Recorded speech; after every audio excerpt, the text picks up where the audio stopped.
Hello! We are back. It's another month. There has been another Intune service release, and we are here to present what's new. Hey, Matthias. Hey, Peter. How's it going? Good. Yeah. Ready for the whole new month. Yeah, it's loaded with new features this month, right? No, actually. How are you doing, by the way, Matthias, before we get into that? Are you good? Thank you very much. I'm good. Work started up after Workplace Ninja, and it's good. It's busy. It's real world. It's just how it is. But yeah, I like it. So everything is good. No complaints. Good, cool, yeah. So we were just joking about a little bit. If you've already read the What's New page on the docs site, it's a little bit slim this month. We were debating previously what that might be related to, but we decided to leave that out of this video and just stick to what's new and dig into the different subjects for this month. And before we get into it, it's service release 2409 this time. And we will jump off the general section that we usually have because there's nothing really new that's related to Intune as a service itself. However, in the endpoint security space, I think there's some new stuff there, right, Peter? Is that true? It definitely is. Let me start sharing my screen. So I don't know if you guys all got the point in, I think, Windows 11 22 H2 that Microsoft introduced personal data encryption. I've read about it, but I haven't started looking into it yet, though. Yeah, back then it was really focused on the API that apps can use to protect data, and there was like within Windows only one app actually being capable of using that functionality, which was the email app. But now with 24H2, it actually gets really interesting. So that also makes it interesting to show the configuration right now. So for everybody who doesn't know what personal data encryption is, it's basically an additional layer of encryption that you can use on top of BitLocker. So BitLocker, well, the security keys get released during boot. And the idea with personal data encryption is that it only gets unlocked when the user actually signs into Windows Hello. At that point, the decryption keys will be released so you can actually access the data. So the thing from an Intune perspective that got new is that we now also have a specific configuration profile that we can use for this configuration. And it is within the disk encryption node. And before we actually only had the BitLocker profile, and now we have an additional profile focused on personal data encryption. So if we create one of those profiles and we say next, and we have the configuration settings, well, you might think we only have one setting, but there we have more. And this is actually what got new within 24H2. That we can now also protect known Windows folders. So pictures, documents, and desktops, we can enable personal data encryption on those folders, which basically means that all of those folders, including the files within those folders locally on a device, will be encrypted with personal data encryption. And what's new in Intune is that we can now easily configure that by using this specific template. And after you apply this to a device or to a group of users, you can immediately see when the configuration was successful, because all those folders and files within it get like a nice yellow lock that they're actually encrypted. And so I do think that this is a nice addition, especially now it also becomes really usable within Windows. Yeah, I can definitely see that there is a few usage scenarios here, for sure. Looks like a cool thing. I was just, in my opinion, wouldn't it have made a bit more sense if it could also cover the whole sort of user profile itself? Yeah, I think this is a starting point. So I hope it gets broader. You might even see it on some areas as a more true Windows information protection replacement, especially if they actually make it broader. And also because it's locally on the device, so it's not directly connected to anything Entra Intune related. So yeah, there are many use cases that could make this even more interesting than it is right now already. A couple of things that I think about when you present this, Peter, is that the folders that you presented that looks very much as the PC folder backup or the known folder redirection from OneDrive. Yep. So it's quite nice that you can encrypt that, because sometimes I have use cases where people is actually syncing directories from SharePoint that makes this data available on that device. So you could either work with it on a plane or whatever offline stuff. It makes all sense. But what if you had like 2 users that logged into this device, and one of the user actually had local admin privileges on the box? They could actually go to the libraries on that device for the other user and read their files, right? Yep. So with this one, it's actually solving that gap. So you can't read those libraries at least. Exactly. And maybe I can even show you a little demo on a device, but then I have to start sharing a different screen. So this was probably prepped. So let's do it. Let's do it like this. I will just do my entire screen, and then it's all about this guy. Are you ready to add it in? Yeah. So basically, this is a device with the configuration applied. Even though it's not internet connected at this moment, it does show the configuration that's currently applied. As you can see right here, you have the desktop folder, and it has like a little yellow icon attached to it, which basically means that it's currently encrypted. And if I go into the documents folder, you will also see then basically every document, whether it's a notepad file or a Word document, will also be encrypted, part of the personal data encryption. And if you want to see it in full action, we can also ignore this fantastic new user experience with signing out. I don't know who thought that was a good idea, but that's maybe a discussion for another time. There are always good ideas and bad ideas. Yeah. So if I now, for example, would say I will sign into with, oh no, I don't allow it. But if I do another user, it will do the same. You basically get this prompt that you really need to use Windows Hello to access those encrypted files, because without it, you won't be able to access it. So yeah, I think together that makes like a really good experience for this personal data encryption feature. So what happens if those encrypted files are synced to OneDrive, and you want to look at them in OneDrive through the web or something? Is that possible? So far from what I've seen, it's really only locally protected. So it's only if it's placed or downloaded locally, not like on demand, and it's copied down. The local copy is then sort of protected. Exactly. Yeah. And if I then looked into the browser, it would still show that they're like unencrypted files in OneDrive. Well, that's good. Feels like they have thought about everything. Is that I hope so. I hope so. Yeah, cool. Well, thank you for these extravagant demos and for just pulling that out of your hat like that. We love it. So Matthias, we are keeping ourselves in the space of endpoint security, and the DFCI has been updated to support additional devices. What do you think about that?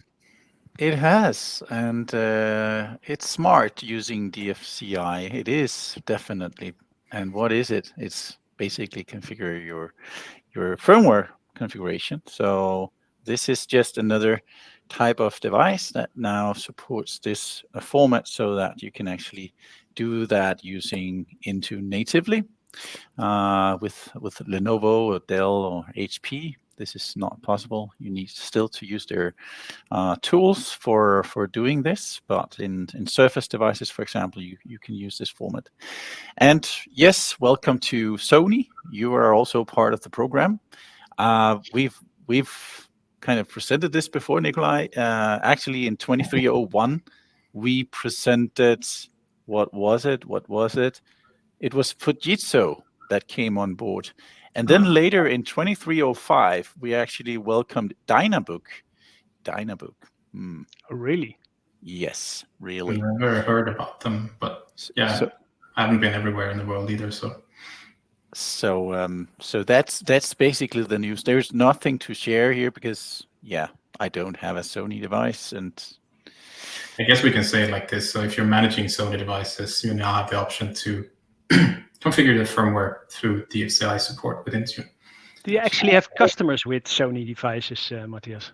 no. No, me neither. So it was just curiosity. Yeah. That it's just a Dutch market, but it's more than just the Dutch. Okay. Mm-hmm. I guess there's customers of Microsoft using Intune that have Sony devices somewhere in the world. For sure. For sure. Yeah.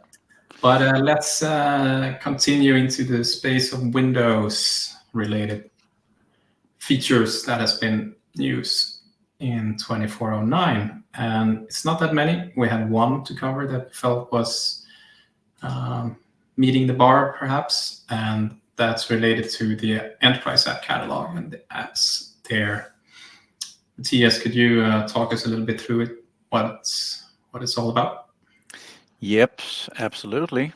And so the enterprise application management is not new to anyone.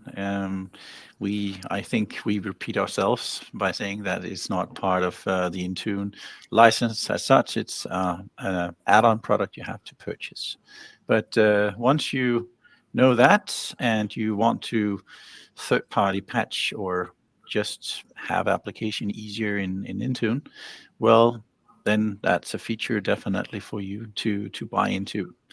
But the news here is that now we are actually able to update an application that we prior added to our environment and deployed. So we've been asking for easier management of these applications. So that's what we got. So if we go to the apps and we go to monitor, we get to all the reports around application in Intune. We get the Enterprise App Catalog apps with updates, and that will give you the full overview of which apps you deployed from this specific service Enterprise App Catalog.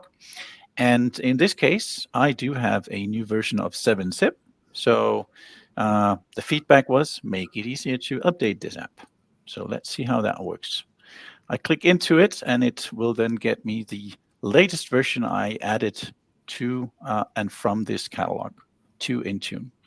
Then I click update and supersede this app that I was just on. And then I have to go through the flow of creating this app. And let's do that. And so just you're remember, creating the new version that you're superseding with the existing one. yes, I'm creating the new version here. So be mindful that the image is still not there. So you have to put that on. Otherwise, everything is smooth. You can just click next, next, next. And on the supersedence here is automatically added the old version of the app. So you don't have to put it in there. And then you assign it and you're done.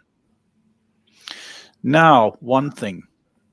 Wouldn't it be cool if it actually used the method I added on the first package? Because if I already did this for the first version of 7-zip, maybe I wanted the same experience for the next app. So I don't want all the configuration around that. It should be just like, okay, look at my configuration for my 7-zip app and then create the same app with the same settings, just an updated binary. But that's feedback for next time. One thing though, now we've created the app, we can go back to the Windows apps here, and we will be able to see maybe a new 7-zip. We do have a new 7-zip here, and if we go into it, we will also see that it superseded the old one.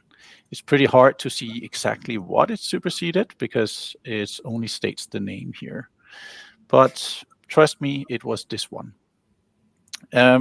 Maybe we could have a version or something like that, so we actually is aware of what version it is. But let's say that now I've done this of a couple of versions, and I want to clean up, so to speak. So if you build up over time, your application will have a chain of supersedence, right? So if I don't clean up anything and just let it be as is, I will end up like this, having 3 versions or maybe even multiple more, but I want to clean it out.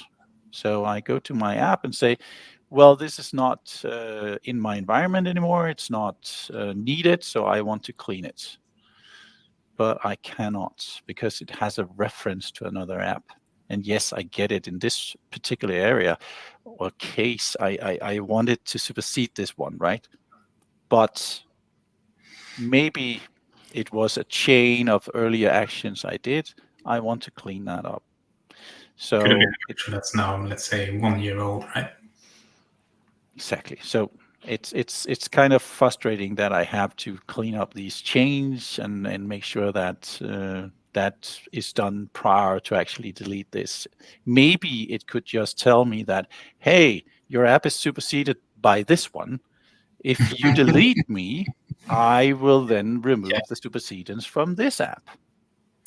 Yeah, it could give you a warning. By deleting this, you will be removing the supersedence as well from this application. Are you sure you want to do that? Yes or no? Exactly. Give me some choices. Make it more automated. It's like, yes, I do still have to think a lot when I do my application management. And when do you stop doing the automated stuff? I mean, there's only so much you can do that will help the end user, but there are many things that could be improved here, I think. Oh, yes. Certainly. So basically, it just creates a new app similar to when you create a normal new app, but the only difference is that it adds a supersedence relationship to the existing app. Yes. Okay. Yeah, there is room for improvement. Yeah. And what happens when you have a superseded app that needs then to upgrade what's out there, and it looks at it and say, hey, I need to remove it? It downloads the old application to the IME cache. Okay. So Good or now bad? I download 2 apps to install 1 app. Yeah. That whole thing is just... But I have DO, so it doesn't matter. It would have been so much better if it could simply just download an uninstall command. If you really needed the uninstall files, then you would have an option to also include downloaded files or content files in uninstall commands, for sure. Sweet. Well, cool. Let's proceed. We have one other area to cover, which is a combination of what's new in terms of macOS, iOS, and Android. And similar here, there's also just one new thing that has been added this month. Could you talk us through it a little bit, Peter, what the working time settings for app protection policy means and what's new? Yeah, sure. I like to call it protect our users or protect our employees, because basically what it is that we can add some conditional access to an app protection policy to make sure that a user can't access, at this moment, only Teams or Edge, but can't access corporate data outside of work hours. So actually kind of nifty. And I think also, if you care a little bit about your employees, it might be wise to do something like this. Don't know if it should be as strict as what I'm going to show you, but it might be good to think about it. So if we create a new app protection policy, and for the sake of this demo, I will just keep it on all apps for the sake of simplicity. And I will skip the data protection part at this moment, and the same for the access requirements, because this is basically what it's all about. If we look at the conditional launch configuration, we have a new setting within the app conditions. That is basically non-working time. So we can use the non-working time to either block access for that specific user or create a warning like are you sure you want to do this because it's outside of work time? But this gives you as a organization a little bit of feeling with what your users are actually doing outside of the work, and especially making sure that if you don't want them to work outside of their work time, that you can prevent them or at least warn them that they shouldn't do this on a daily basis. So warn them with a message, hey, we're tracking your non-working time related activities. Please stop doing that. Just work from 9 to 5 and you should be fine. Yeah, or something like that. You're not getting paid for this, right? It's outside of working hours. Exactly. I don't know. Take care of yourself and do something else. So I think from a technical perspective, the idea is good. We just need to see how we can actually use this also within a organization. Yeah. But how do you define the working time? Is that somewhere different?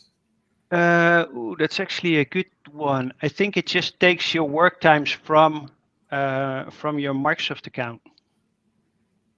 Because there is not really a place where you can actually configure work times related to this configuration. Yeah, that makes sense. Could be. Cool.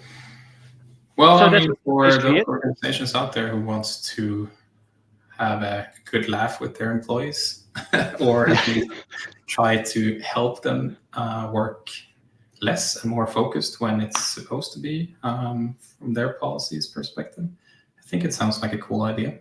I'm gonna try that on my boss. Yeah, put in a block. Yes. Read email. That would actually be kind of fun. I should do that for my boss as well. He's working a little bit off hours sometimes. Well, cool. And that actually wraps it up with what's new for the Intune service release 2409 for this time. So, well, like we said in the beginning, not that much. We managed to talk about this for at least 20 minutes. So I think that's good. Thumbs up for us. Yeah. Ignite is coming in soon. Couple of months left. Let's see if there's anything new for next month. Otherwise, we will do a post-Ignite kind of what's new thing. Usually we can expect a lot of news to be released around that time frame. So thank you, Matthias. Thank you, Peter. Stay tuned for the upcoming ones. And thank you for watching. Bye-bye. Bye. Bye all.